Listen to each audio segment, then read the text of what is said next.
اعوذ باللہ من الشیطان اللعین الرجیم بسم اللہ الرحمن الرحیم۔ میرے واجب الاحترام مومنین و مومنات، السلام علیکم ورحمۃ اللہ وبرکاتہ۔ مومنین کرام، ماہ مبارک رمضان بڑا عظیم اور بابرکت مہینہ ہے۔ اتنا عظیم مہینہ ہے کہ جس کے دن تمام مہینوں کے دنوں سے افضل، جس کی راتیں تمام مہینوں کی راتوں سے افضل ہیں، جس کی ساعتیں، جس کی گھڑیاں تمام مہینوں کی گھڑیوں سے افضل ہیں۔ ایسا مہینہ ہے جس مہینے میں دعائیں قبول ہوتی ہیں، آپ کے اعمال قبول ہوتے ہیں۔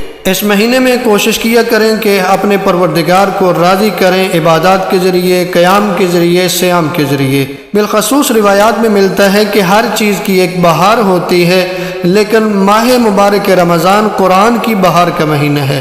یعنی ماہ مبارک رمضان میں آپ قرآن کی زیادہ سے زیادہ تلاوت کریں۔ اور قرآن پڑھنے کے فوائد کیا ہیں؟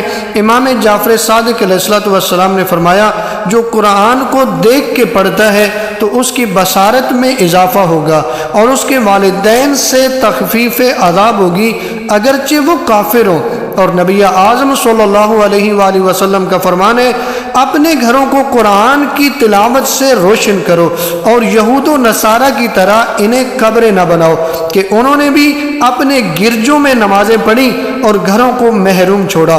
جب گھر میں تلاوت قرآن زیادہ ہو تو اس میں برکت زیادہ اور رزق وسیع ہو جاتا ہے، اور وہ گھر اہل آسمان کے لیے ستاروں کی طرح چمکتا ہے۔ آپ علیہ السلام کا یہ بھی فرمان ہے کہ قرآن والے اللہ والے ہیں اور اس کے خاص بندے ہیں۔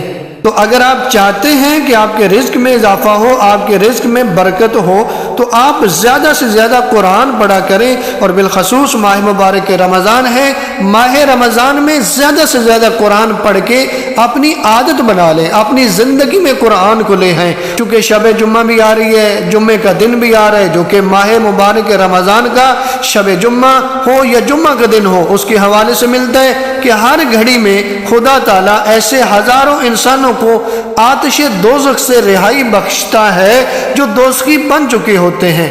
یعنی شب جمعہ اور جمعہ کے دن اگر آپ چاہتے ہیں کہ دوزخ سے آپ کو رہائی ملے تو آپ اس میں اپنے خدا کو یاد کریں، شب جمعہ کو عبادات کریں، جمعہ کے دن عبادات کریں، قرآن کے ذریعے، عبادات کے ذریعے اپنے خدا کو راضی کریں۔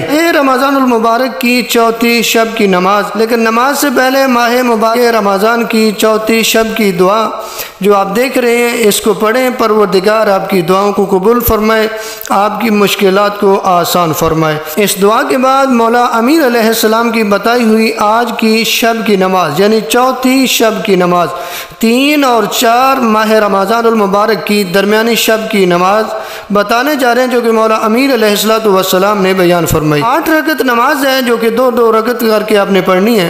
مولا امیر علیہ السلام نے فرمایا کہ آج کی رات کی نماز یعنی چوتھی شب کی نماز 8 رکعت نماز ہے جو 2 رکعت کر کے آپ پڑھیں گے۔ ہر رکعت میں الحمد کے بعد 20 مرتبہ سورہ قدر پڑھیں گے، یعنی سورہ انا انزلنا پڑھیں گے۔ مولا امیر کائنات علی ابن ابی طالب علیہ السلام بیان فرماتے ہیں کہ اگر کوئی یہ نماز پڑھتا ہے تو اس کے اعمال کو انبیاء کی طرح پروردگار اپنی بارگاہ میں قبول فرمائے گا۔ کیا مقام ہے ایسے نمازی کا کہ جو چوتھی شب کو یہ 8 رکعت نماز پڑھتا ہے۔ 8 رکعت نماز 2 کر کے پڑھیں گے، ہر رکعت میں الحمد کے بعد 20 مرتبہ سورہ قدر پڑھیں گے۔